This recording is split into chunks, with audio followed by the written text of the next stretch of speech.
It could happen at any moment. Yeah. And that's what you sign up for playing sports, right? When you start to take it even more seriously, when the training load is a lot higher, you're putting yourself at even more risk. And that's part of what you do to ultimately receive the reward you want back from it. Yeah. Is to play at the highest level that you're capable of.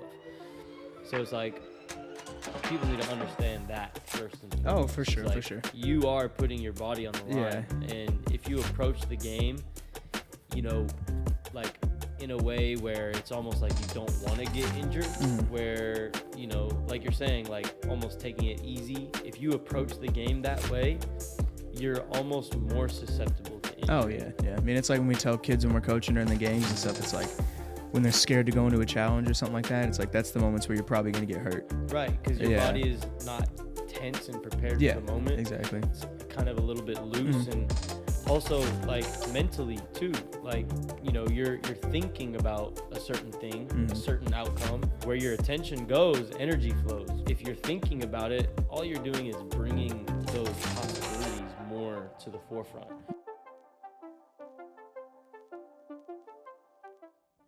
Evan Bozman, welcome back to the Footy Pod. We started. You're gonna say it again. This is the longest I've grown my beard out in a while, so like it feels weird.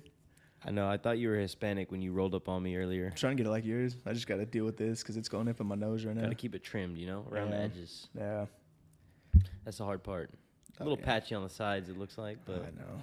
hey, you just got to be patient. It's my dad's fault, man. This is like here, but I like don't want to do it yet. I need to get one of those brushes where you like has like the little needles in it. You know what I'm talking about? You know what I'm talking about? Have you seen those? Yeah. It's like the little roller thing. Oh, yeah, where it just kind of pulls the hair out. Yeah. Worth a shot, you know? Whatever you got to do, man. Yeah. There's a lot of methods out there. There we go.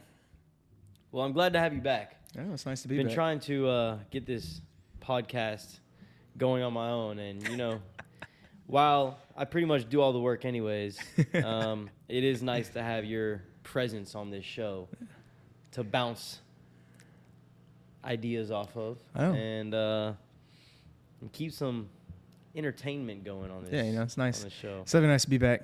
I mean, we definitely both got really busy for a bit, but definitely looking forward to getting the podcast going back normally again. Yep. I enjoy talking about just everything, you know, random stuff. Just anything. Yeah. Anything in the world of footy. Well, today we're going to talk about overcoming injuries. Oof. And that's something that you and I are Yeah. both well knowledgeable about. Yeah, it's one thing that put the podcast on hold for a bit. Yeah. You're actually coming off a meniscus surgery. Yep. Just recently free of crutches and free of knee brace. So we're making strides moving forward. Doing PT. Are you actually, though? Yeah, I'm doing That's it. the question. I am doing my PT. So my physical therapist, Emily Krenak, she's someone I've known since. Shout out Emily Krenak. She's someone we've known obviously since college. And so the last surgery I had, I actually went in and saw her a couple of times, but her office is kind of far. And so with like the new job and coaching and everything, it's like, okay, what do we do this time? So it's cool. She has like this app that they use at her work where basically it like puts all of the workouts in there and she can change it and she can see if I'm doing it and I can leave notes and adjust stuff. So it's just kind of on me to do it all. But I mean, I feel like once you have like two of the same recoveries and then you go for a third, it's almost like you kind of know. Pretty much know what to do. Yeah, you know what to do, what not to do. And so, I mean, it's been good. I mean, I definitely feel fine with it. I had my last doctor's appointment, so I'm fully cleared. I cleared to jog. I can't sprint yet. Can't really cut, but, you know, we're getting there. So I'd say probably like another month and I'll be fully back. What is fully back to you? Fully back's probably where I can like just go for a run or I can actually like move around with these kids and not be hesitant or not just like think. So you know? There's no playing in Evan's future. Maybe indoor. Maybe a real casual indoor. Maybe a beer league here and there. But nah, I think the days of practicing once a week and then playing a competitive game are just kind of past it. He's hanging up the boots. I am, man. I am. Sad day. Oh, it's very sad. Yeah. I think my parents are more hurt than I was, but you know, I don't know. I feel like it's just that time. Because like I told you before, even I got this one, like we were already kind of talking about hanging up the boots just because we were getting like a bunch of random injuries. Not me. I know. But me and my... I'll play till I die. Me and my other friends that didn't play in college, you know, they still kick the ball around. And so, you know, we signed up for a league that was That was, I mean, it was somewhat competitive. It wasn't like as high as you probably could have been playing, but it was something I still enjoyed. But it's just like, I feel like once I get out there, there's no like just kind of chilling or like letting the game no work. passion. Well, there's just no like not in your heart. But I think that's the thing is like when I was out there before this last one, it was there. What I'm kind of meaning is like there's no like I can't just go out on the field and just like kind of get the ball and pass it off or go on one dribble or see a tackle and kind of pull out. Like if I'm in, I'm all in. And so you get what I'm saying? Yeah. That's how I am too. Yeah. So the passion's there. It's just like I'm all in, and it's like can't hold back. Oh yeah. And I mean, if this like the last two, like one of them happened, obviously I got like kind of knocked over on it, but the other one was just myself. Just ran and it buckled, and it's like it could happen at any moment. Yeah. And that's what you sign up for playing sports, right? It's like, you know, if you're listening to this episode, you're probably listening for a reason. Maybe you're dealing with some injuries yourself. It's like that's what you sign up for. Like you're playing a contact sport. Mm-hmm. There is a risk of injury. Yeah. Even if you're playing a non-contact sport, any athletic activity, there is a risk of injury, and that's what you sign up for whenever you decide you want to play that sport. Yeah.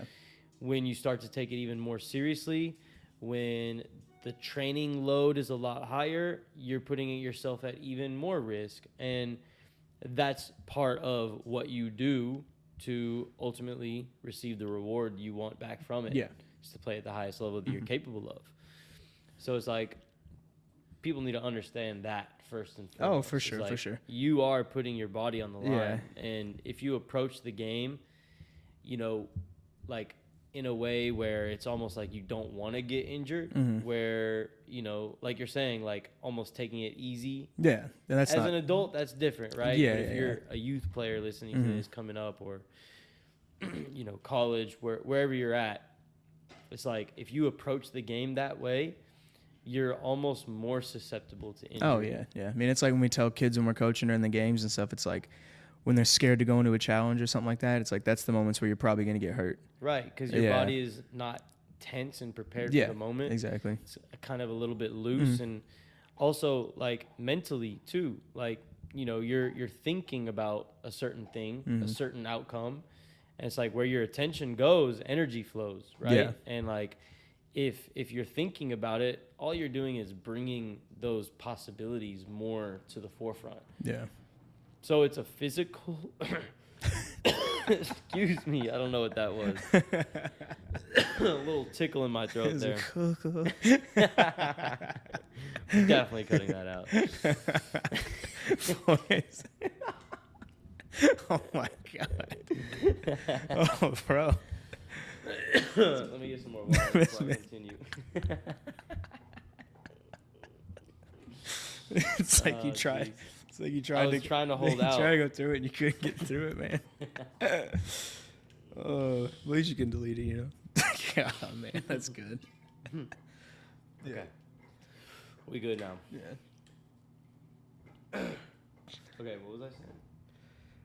About like trying to be more physical, and like if you don't go in physical, it's not as, or you're more likely to hurt yourself.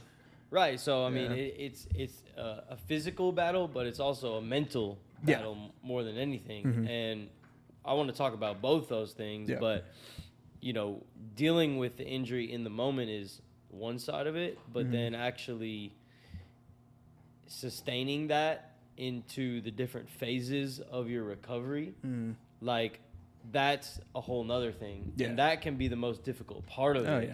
Right? It's not always the initial shock or pain or, you know, just disappointment of an injury, but a lot of times it's like the work that you actually have to do after the fact, or on the flip side of that, you know, before the fact, to help prevent those injuries or recover from the injuries that actually are the most, you know, grueling moments and trying times. And that can have an impact on your mental health as well. No, for sure. You know? Yeah. So the reason I asked you earlier, like, are you actually doing your physical therapy, is because I know from the last surgery, you were very lazy about that, Evan. Oh, yeah. That's not a good thing. I know. And the weirdest thing was the other leg that ended up getting hurt. So it's like, Well, that's probably because you didn't strengthen the other one enough to create that balance that you need. Yeah. And it's like there's so many little intricacies about like your body that really no one understands unless you actually study that. But players don't understand that. They don't know that until they actually go through it. Exactly. So dealing with injury, you learn about your body, you learn how to take care of it the right way.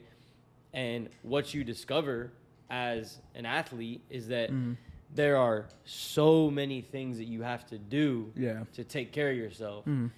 And if you're not doing all of them, then you're not maximizing your own performance. Yeah, exactly. And I mean, I think it's like obviously one of those things where it kind of comes down at like kind of what stage you are at in life, or even just like what stage of your career you're kind of in. Because I mean, we both got hurt like in college and stuff like that. And in college, it's like, I feel like it's way different going through an injury than like when you're out of college, unless you're at a pro level or something like that. And I know there's plenty of people out there that like kind of take care, once they do have like rehab, they take care of the body really well. But it's just like, for me, I would say just the drive wasn't there as much. Because like in college when I got hurt, it was okay, get the surgery, get the rehab. But then you're also like, you have access to like a training room every day. You're just going to class. You're not really having to work as much, or you're able to kind of focus more on what you eat, and you have someone there with you every day when you're at practice or doing your rehab, like they're kind of guiding you through it.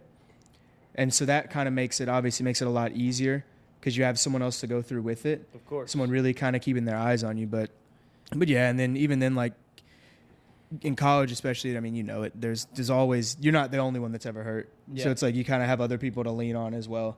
Type of thing. So it was definitely weird, like hurting it again after college twice, because it was just like, I mean, at that point I knew I wasn't going pro. I kind of accepted that. So then I think that definitely kind of played a part in just not really rehabbing as much as I probably should have. Yeah. I think college is the only place, besides obviously if you're in a professional club, where you're gonna have that hands-on, like around the clock pretty much support and treatment, right? If you are dealing with any injury issues. But even in college, there's a lot of things that you have to do on your own, which you should already be used to at that point from the habits that you establish as a youth player. Yeah. As a youth player from 7 or whenever you start playing all the way through 18 when you take that next step. Or maybe it's a little bit earlier for you if you're going pro, right? Yeah. During those times, like, you have to take matters into your own hands. Yeah. You may have people that you go to, right, for physical therapy, for performance training, for technical training, for this, for that.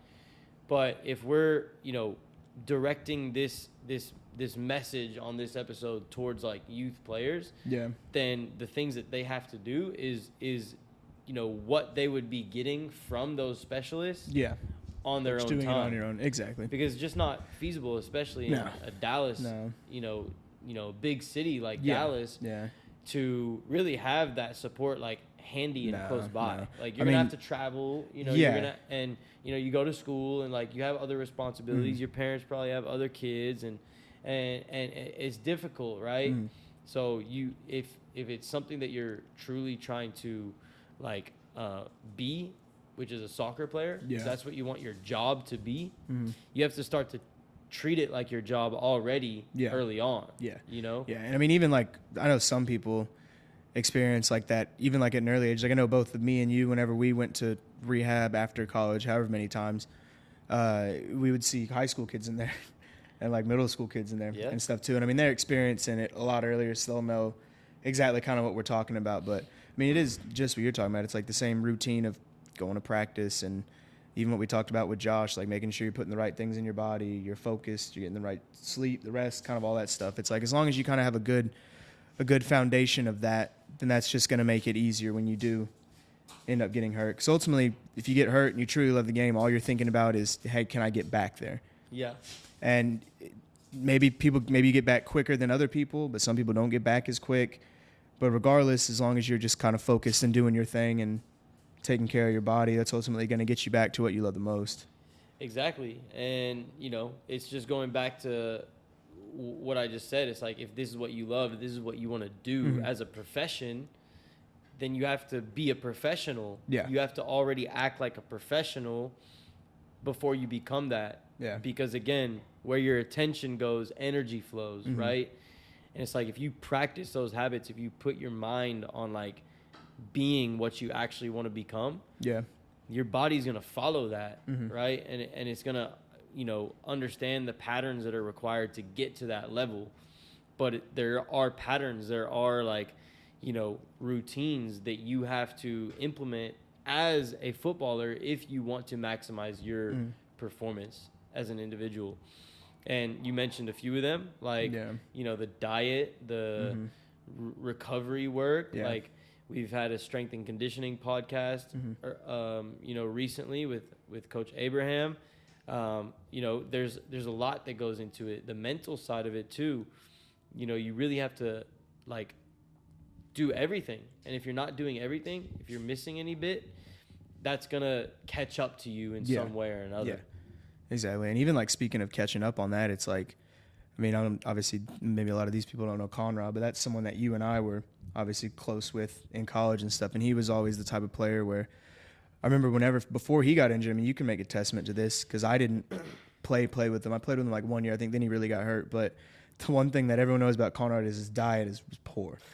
But he never gotten hurt, so he was able to like loves his candy. Yeah, and his candy, his fast foods. Like his diet would be bad, but he would be able to make up for it by putting in the extra work, like running a lot more and stuff like that. So then, when he did end up getting injured, and he couldn't do that extra work on the side, he just had to kind of sit it out.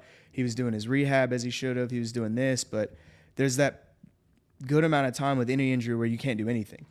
Right. Like there's no sort of other maybe like sitting in a sauna or something like that. You can't do much to get a workout in. So it's like even sometimes you realizing what might need to change, even if it's for like a little bit of time. Like even if your diet's good, but it could be better, maybe whenever you get hurt, you need to make it like take those extra steps to make sure that whenever you do get back, that you're actually able to get back how you were before. Yeah. And not like getting back and then, okay, well now I'm back, but I'm still going to need 2-3 weeks to get match fit again, or 2 weeks to get these pounds I put on back off, and then the muscle on, and then I'm going to be back to my full self. Yeah, there are phases to it. Yeah. So that was kind of like what I was going to get to next is like, what are the steps that you actually take to overcome an injury as you go through the timeline, right? Yeah. Like the moment that the injury happens versus the week of the injury, you know, and then as you go along, depending on the severity of the injury.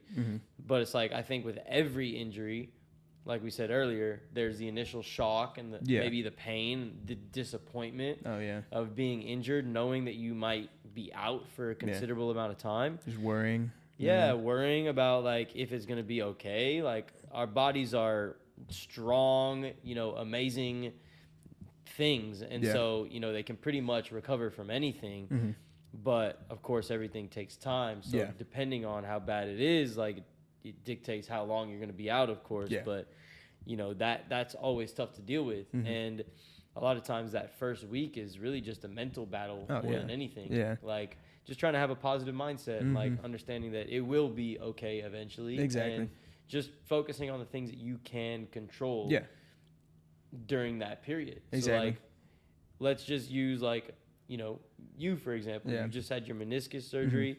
You haven't, you know, that's a, you know, it's a surgery, right? It's a knee surgery, but it's not like a major surgery. No. So what was like, you know, that first week like for you coming out of that?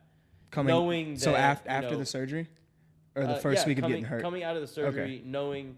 Well, okay, let's rewind like back to when you first got hurt. Okay, right. Yeah. Because you thought it was maybe a little bit more serious. Actually. Oh yeah. So whenever I first got hurt, like obviously we said Emily before, like I kind of knew what it felt like. I knew something was off, just kind of how I was walking, but it felt worse than the other ones had before, which was weird. And so in my mind, I kind of like, okay, I'm already kind of thinking it's going to be something worse, which is definitely something you don't want to do. You don't really want to get in your own head. You don't want to WebMD stuff. You don't want to look it up. Like you just kind of, you know, obviously take care of it. Go see someone who is like trained in that field that can actually diagnose you. And so I kind of knew something was wrong, but obviously I was still like took a couple of days off, just kind of hanging out, talking to the right people. And then from there, just obviously I went and saw Emily quickly, and then she kind of diagnosed it the best as she could. Almost like whenever someone gets hurt in like an NFL game or a prim game or something like that. Yeah, it's like, this is what I think it is. Yeah. And then obviously you go and get it. And so then when I went and got it, luckily found out it wasn't as bad as what we thought. But definitely that first one, I was more just kind of like annoyed in a sense. Yeah. Because after the last one, I told myself I was going to be done. Then I got back in and annoyed. You were about to retire. I know. Annoyed with the fact that I was about to retire. I was like, of course. And then obviously you just start thinking about all the other things. I think that's kind of when you know you're growing up. Like obviously if you're in college pays for it. When you're growing up, it's like, okay, well, I'm going to have to pay for this. It's like, okay, but it is what it is. Like it's not something that I went out and did on purpose. But then from there is other stuff. It's like, okay, well, now I can't coach for a certain amount of time. Mm-hmm. And so that was probably the most frustrating thing with me because I had started a new job. Coaching was going really good. It was coming up on the summer. We were going to be busy, content, a lot of coaching kids, whether it's camps afterwards, doing that stuff. And then even just like being able to do stuff during the summer, like just stuff as simple as, going to ride bikes or going to play sand volleyball or trips or anything like that. It's like, okay, well now I gotta think about my knee. I'm gonna have to deal with this for a bit. Immobile. Yeah, a little immobile, but I mean, I would say just it was different now than it was in college. Because in college you're bummed because it's like the season's going on, you're trying to get back for stuff. So I would just say the most important thing, kind of when dealing with it, is just staying positive and then just like surrounding yourself around people that are your friends or that you love and stuff. Because at the end of the day, they're gonna be the ones that kind of help you take your mind off it. Yeah. The worst thing you can do is just get bummed out enough to the point where you just kind of like get depressed. So like just don't go talk to people about it. Don't go talk to your friends. Just kind of do your own thing. That's the last thing you want to do. Yeah. Yeah.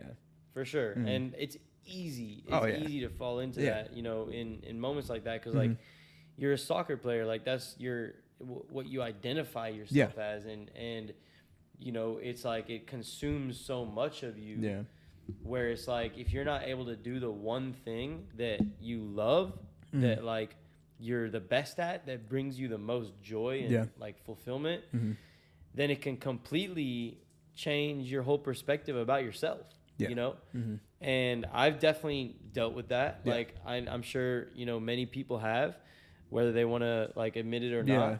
But it's like coming out of that moment, you really have to like get a grip on that. Oh yeah. And not let yourself fall into that trap because it's very easy to just like let yourself go.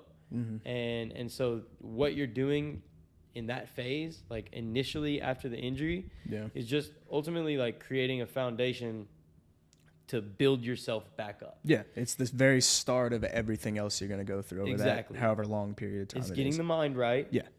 And then just lining the body correctly. Yeah. Which is, your hydration. Like, you got to make sure you're drinking a lot of water to just flush out your body and, like, just kind of, like, get everything circulating properly because that's, like, how your body heals. Yeah. Like, you need that. And you got to take care of the rest, the icing, the compression, the elevation, depending on all what that the stuff. injury is, you got to make sure you focus on, like, the mobility, like getting your range of motion back and like doing that every single day. Like, I had my ACL surgery a little over a year ago. Yeah. It's a lot of the same things that you're going to do with a meniscus in terms of like creating, like getting the range of motion back. It's just a quicker process.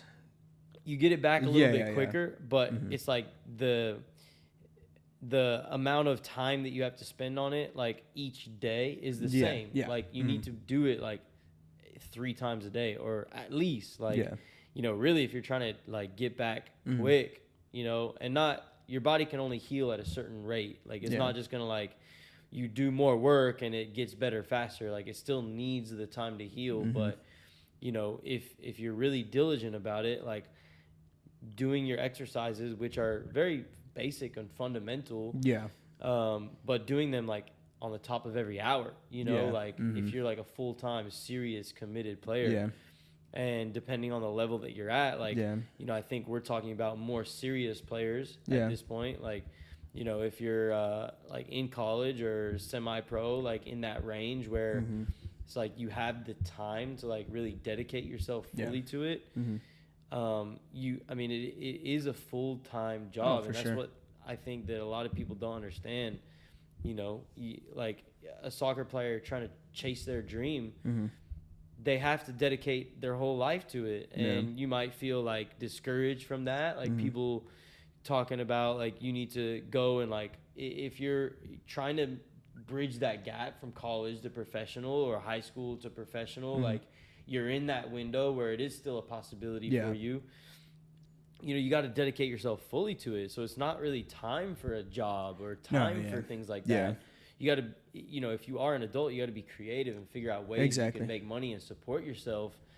But you got to like do all the things that you got to do. For sure. And so the more time you have to like focus on your body and recover and do all those things mentally, physically, the better off you're going to be, the better chance you're giving yourself. Yeah. And then we're also talking about kind of making sure you do all you can. But then also whenever, for those that do get injured, you're like, and you go see a PT or you have your doctor's appointment, stuff like that, like they'll be very strict with you on what they want you to do and what they don't want you to do. And so it's important whenever you are injured and you're coming back just to like make sure that you're doing all that you can, but that you're not pushing it.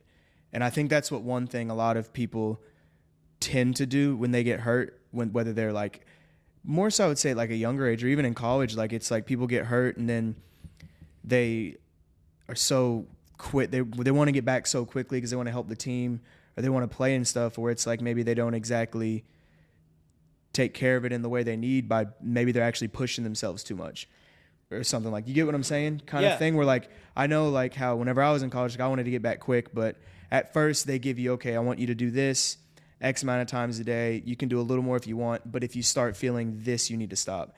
And it's just knowing that, hey, when you feel that, don't look at it as like, oh, well, I've pushed through stuff before. I can do this. It's important to know like, hey, like I'm doing this and maybe that's all I can do, but I'm doing all I can do, which is good. And then maybe a week later you're gonna be able to do more. And then it just kind of builds up from there.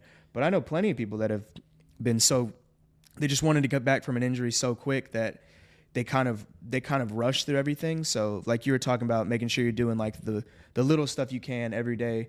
They're like, instead of doing that, they want to push themselves a lot harder, maybe not focus on the small details as much, just so they can get back. And then they do get back, and maybe it is good for like a practice or a game or something like that, but then they end up getting hurt again, and then it's just like kind of like a process or like a hole that they can kind of fall into. Yeah, absolutely. Yeah. And it's like, again, your body can only heal at the rate that it can heal. And everybody's body is different. Exactly. So it's about knowing your body and like listening to your body and putting your ego to the side and just saying like, I'm doing what I can do today. And every day I just need to do what I can do. Yeah. And then it's naturally you're gonna be able to do more. Right. Yeah. And just like, starting to get used to that mentality translates to everything else you do too, because now you're not trying to you're not feeling the pressure of trying to equalize somebody else, or keep up with somebody else. But it's like you become your own competition where you know the things that you have to do every day. And as long as you're doing the things that are going to help you be the best that you can be, then that's all that matters at the end of the day. And so that first week is like kind of laying the foundation, putting the building blocks in place towards the rest of your recovery. That first week can be like a killer for a lot of people. You just like when we say a week, we mean that initial period after the injury. I would probably say like that initial period after the injury happens, and then obviously you can kind of start to do a little bit more, but it's almost like that period where before surgery. Yes. In a sense, because typically you're gonna be able to get more often than not, you're gonna be able to get your surgery in a good time. Obviously, with the whole COVID thing, that kind of hinders people's and however stuff is. But like, if you're talking about like a college player, a high school player, it's like you'll probably get hurt. You got to go see the doctor. You got to get your MRI, your X-rays, depending on insurance. Like you could be having surgery anywhere from like 2 weeks to like a month, and it's just like what you're doing in that time frame before the surgery. And you can already start to prepare yourself. Before the surgery too. I know that was a big thing you were doing. Yeah. And that can actually accelerate the healing process, the recovery process afterwards. Just starting to do some strength work. What you can do is like, you know, if we're talking about like I have experience with knees, he's got experience with knees, so I wouldn't be able to speak on other things. Yeah. But it's all kind of the same concept. Yeah, and like, they call it what, prehab, right? Prehab, like, yeah. And so that applies like pre-surgery, but then also pre-injury too. Yeah. But just building strength and like doing the fundamental basics, like your body needs to be strong to be able to handle like the impact that it's going to take with the certain movements that you make as like a competitive athlete, you know? So, you know, starting to do some of that, preparing your body for that. But then once you actually have the surgery, there's another period there where you just are immobile. Oh, yeah. Yeah. So then your diet is really critical. Like you got to be eating right, hydrating right, like we said earlier.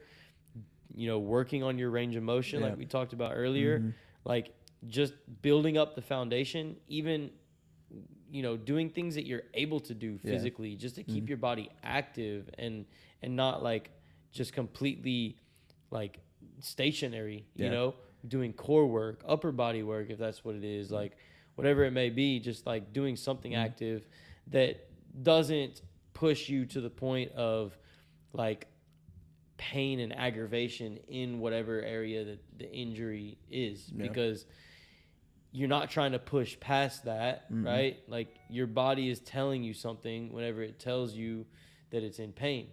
Is because you're pushing it too much. You got to listen to your body, go to the point of pain, and then back off. And then just slowly build it up. And then one other thing I would say before we get like keep kind of going past the surgery part, one other thing I wanted to mention was like obviously that period of like the initial injury where you're not really mobile, kind of like after surgery. But then after that, whenever you are a little more mobile and stuff and you are able to actually like do stuff, a big thing that helped me in college, and a big thing I think everyone should do even if you do get injured, is like still remain a part of the team. So making sure that like just because I'm on crutches or just because I'm in a brace or just because I can't play doesn't mean that you shouldn't still be going to practice. It doesn't mean that you shouldn't still be supporting your team at games. It doesn't mean that you shouldn't be just like around the team. Like obviously you can't practice, but you can still be there. You can kind of, if you can help shag balls, you can shag balls. If you can help the coach kind of look at stuff, you know, the coach look at stuff, even like cones or anything like that, or even just like sitting out there and just actually like watching practice, I remember was a big thing when I got hurt, specifically in college, because that was like my sophomore year and I still had 2 more years and I ended up becoming a big part of the team. But I think that's one thing that helped, where I was able to like actually take a look back on the outside and I was able to kind of see exactly what made certain players so good at certain drills, or how specifically the coaches, what they were looking for in practice, and just kind of just learning more about that side of it. So we even talked about like doing the prehab stuff like that. We're like, hey, if you can't practice and you can't play, well, that's a perfect time to learn more about like the tactical side of the game. Because I mean, you're not going to be out there playing, and it's hard to kind of learn it as you're playing because you're in it. But if you're able to like take that extra time when you are sitting out to just really sharpen that stuff up, then that's another big thing that's going to help you whenever you do come back. 100%. And then just building the relationship with the team, because we talked about obviously you want to have friends and family around, because after you do have surgery, depending on what it is, you're going to need them. Because you're really going to need them. You're not going to be able to, like when I drove you back home from the hospital, or like whenever, luckily, like I was able to stay with my parents this last one a couple of days, or even in college, it's like your buddies are going to have to be the ones that do help you. Take care of you. Yeah, you're going to be on drugs. You can't drive.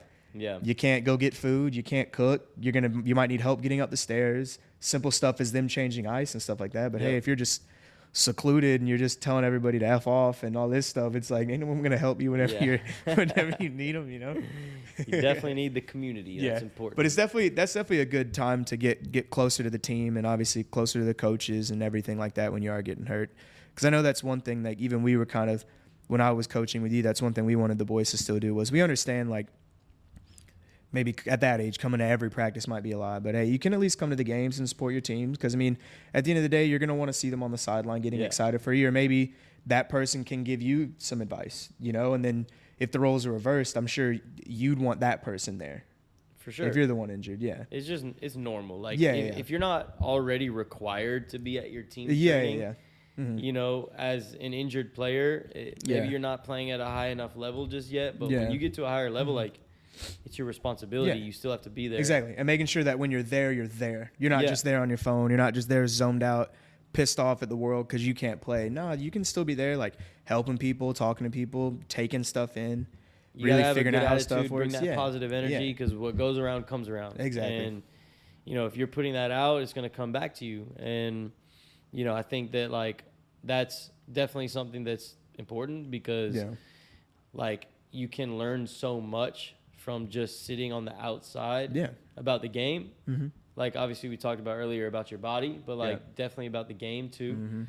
And you can make yourself of value to the team and help support the team in other ways than just playing. Yeah. And if you want to be a part of a championship culture, like, that's what it takes. It takes more than just the players that are on the field. Exactly. And I remember whenever I keep trying to tie it back to the college one, just because that's when, like, I think I was in the mindset that all of these ones need to be in, like the people listening, or like obviously the kids trying to train and stuff like that.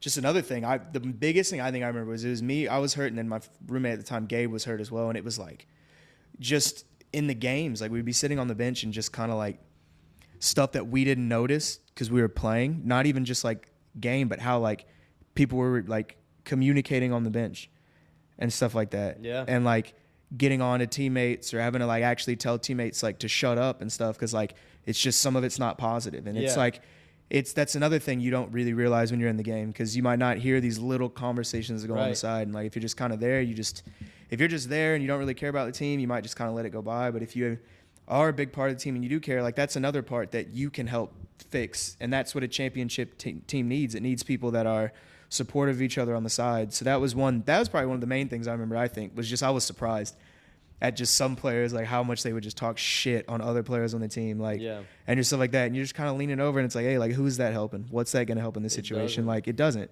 And I think a lot of times it takes people like needing to actually get called out on that to actually kind of realize that they're even doing it. 100%. You know? And I think that was like the biggest thing I noticed, man. It was just so weird. Yeah, it's like, that's something that you expect high level players to just like have in them, is the maturity and the positive attitude. Yeah. But a lot of times they've never been enforced in whatever environments that they've been in. Because the coaches are focused typically on something else. Yeah. The players that are really playing a part might be the ones on the field. The ones that aren't, maybe they're not there because they're not as good quite yet. But it's like, that doesn't mean you just need to be bashing people, you know? It's like, it's just kind of learning it as it goes. But yeah. So then once you kind of get past that initial stage and you move into more like gym type of recovery work. Mm-hmm. Okay, so, obviously if you're in a college environment, like, you're going to have it set up for you. If you're in a professional environment, you have it set up for you. Yeah. But if you're not in that and you are trying to be in that, there is infinite resources online to help you understand how to do the work. Yep. Most people have health insurance if they've had a surgery, right? And they have someone taking care of them on a physical therapy level. Mm-hmm. But maybe it's just like a very general physical therapist who doesn't really understand like an athlete sports performance. Yeah. And those, can be helpful. They can give you some basic exercises to help you like recover from whatever injury you're dealing with and kind of get back to a base level of athleticism and fitness. Yeah. But not to take you past that level. Yeah. And so it's on you then to like take the responsibility to go and pull the information that you need from all the resources that are available. I would even say the biggest one right now that I can even think of is like, everyone has these. Everyone has phones. Everyone has Instagram, has that. Like, you could just do a hashtag search. Obviously YouTube's a big one, but even just YouTube's a big one. There's books out there. There's stuff like that. But I would even say just like in a sense of even just like asking around, like everyone knows someone that might have gone through an injury that can give you the time of day. If someone came up like on your team or someone else like just reached out and was like, hey, like I recently had surgery. I don't really have access to this. What are some recommendations? What do you think I should do? Anyone that's gone through that is going to give you at least a little bit of the time of day to go through it. Or you can just get on Instagram. You can find people in the area. You can find videos of people going through stuff. You can just reach out. I think the main thing, like, if you don't, because physical therapy can be expensive, especially if you're going 2 days a week, 3 days a week, like it adds up. Mm-hmm. And so there's a time where you have the physical therapist that you work with initially, immediately following surgery. And then there's a time where you break off and start doing your own thing. Yeah. So it's like you'll have some exercises that you can continue from them. Yeah. But then literally just go to YouTube. Yeah. And search, knee rehab. Yeah. And you can just type in the week you're at, or the week, the level you're at, exactly, or and the sport you play, like soccer. Yeah. Exactly. And it'll give you everything that you need to know. And you just search through it, find something that is good, makes sense for you. Yeah. Right. There are some accounts where they post really, really good informative content. Yeah. Some channels, I should say, that post really good informative content that that can literally like walk you through the process step by step, week to week. And so it gives you a whole program, and a lot of it is just for free on the internet. So then it's just a matter of like, okay, following a program. Yeah. Maybe you're taking bits and pieces from different programs to build your own program. Yeah. Maybe you're just using someone else's program, but you're following it every day and you're doing exactly what they say. And it's not that you have to necessarily like do anything fancy or like do these complex exercises. A lot of times it is just basic fundamental exercises like, that you build on. Yeah, it's like a squat, it's like a lunge, it's like a balance thing. It's like stuff that you don't really maybe think is going to help you out in the long run, but it's like the most important stuff. And it's just making sure that whenever you are doing it, I know you're definitely I'm trying to think of the word for it. I don't know if the word's like not calculated or might be focused in a sense, but because I remember whenever you were doing your PT, like I would like watch you kind of do it, or if I was there with you, like I would see how focused you were on making sure that when I'm going down and getting these 10 lunges, like I'm really focused on like my knee staying straight over my toe and I'm going slow with it. Just being intentional. That's the word, intentional. Yeah. Me, on the other hand, I am intentional with it in a sense, but I'm not patient. Right. So that's one thing I found myself having to make sure I do is like not going through it, not just, okay, if I had to do 3 sets of 10, I'm going to knock these out. Exactly. But it's like, hey, I'm going to go slow on these, make sure I'm doing it right. It might take a little longer. It might be a little more tedious, but I know if I really focus on this, then it's going to give me the most benefit. It's going to help me get back quicker. And then it's ultimately going to get you to the point where you are going through the workouts a little quicker. But I would say kind of like that, like what you said, and just intentional with it. Even when you see these videos, like really making sure that you're paying attention to the stuff that you're doing. Control is everything. Exactly. Control, mobility at this stage is really important. Like, I think that, in these times also, we're starting to move more into more natural types of like strength training. Yeah. Where it's not just like throwing up a bunch of weight on a power clean. I want to squat so bad. I'm never squatting again. Like just ridiculous things. Yeah. And it's starting to move more towards that. But which is good. That is necessary, like the proprioception, like connecting the brain to the body. Like you have to be focused on your movements and focus on the control of your body more than anything else. But then even as you progress through that and maybe start to do some field work, anytime you introduce something new or you take a step forward, your body is going to respond to it either in a good way or a bad way. Yeah. And it's on you to understand like what your body is telling you. Yeah. So like sometimes you might go do something new. It might be your first field session. You're not really with the team just yet. You're doing some individual work. Yeah. It's the first time you're really making like real sport-like movements. Yeah. Doing some sprints, some ladder work, some jumps, maybe stuff like that. Yeah. Maybe the next day, you feel good afterwards. You ice, you do what you do. You hydrate, you eat right. Maybe you get some mobility work in at some point. But then the next day you feel really sore, like achy, and you're like, oh no, I did something, like something's wrong. Yeah. Well, a lot of times that's just like inflammation. Yeah, inflammation, scar tissue, stuff like that. Yeah. Sometimes you might even like if it's a knee or an ankle or like a joint like that, you might after a surgery make a movement and feel like a little pop. Sometimes that's nothing too. That can just be scar tissue, exactly. Right? So, there's some of that fear that we have to break through. Yeah. But at the same time, like if there are pains, understanding that, hey, that's probably where we should stop for now. Like understanding not the pain pushing yourself past that point, Yeah. but just taking those baby steps and continuing to like stretch your horizons a little bit more, stretch your boundaries a little bit more. And that's another part is where you can check YouTube or even like I'm sure there's podcasts out there and stuff just to really make sure the pain that you are feeling is something that's not something to like deter you from doing what you're doing. Yes. Just like you're saying, it's like it's just kind of strengthening it. Like even like with this one, so with this one they actually repaired it. With these two they took them out.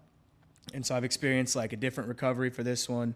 It's like a longer recovery in a sense as opposed to being back out there doing everything in like 6 weeks. Yeah. And so I mean there's times where I've even like texted or called Emily and I'm like, hey, this feels weird. Yeah. Is this? And she's like, oh, you're fine. Don't be a baby. Or she's like, there's just not enough muscle there. So that's moving around and this is doing that.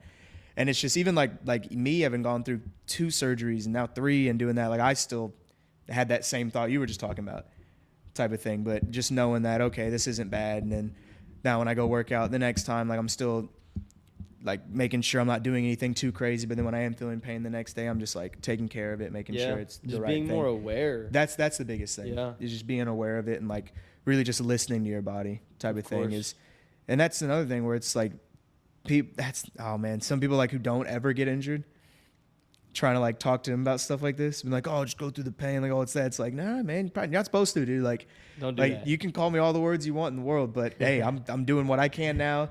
And I'm going to be back there in no time. But if I listen to you and you're not a doctor or you haven't been through it, then I'm probably going to be right back where I was 4 weeks ago. Yep. A month ago. So it goes back to the word, I think you said it earlier, patience. Yeah. Patience. That's the time where you just got to start being patient. Like, good time to learn. You're going to have, if you don't have it, once you start like getting out of the gym and onto the field, like you still need to be doing your gym work. You still need to keep up with all your strength work and make that a part of your lifestyle. Yeah.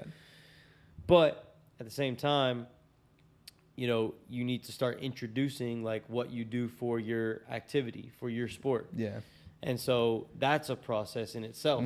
You start getting back on the field, you have minor little setbacks that aren't detrimental, but it's important to like continue moving past them at a rate that is comfortable for you, that your body can handle, that your mind can handle. Yeah.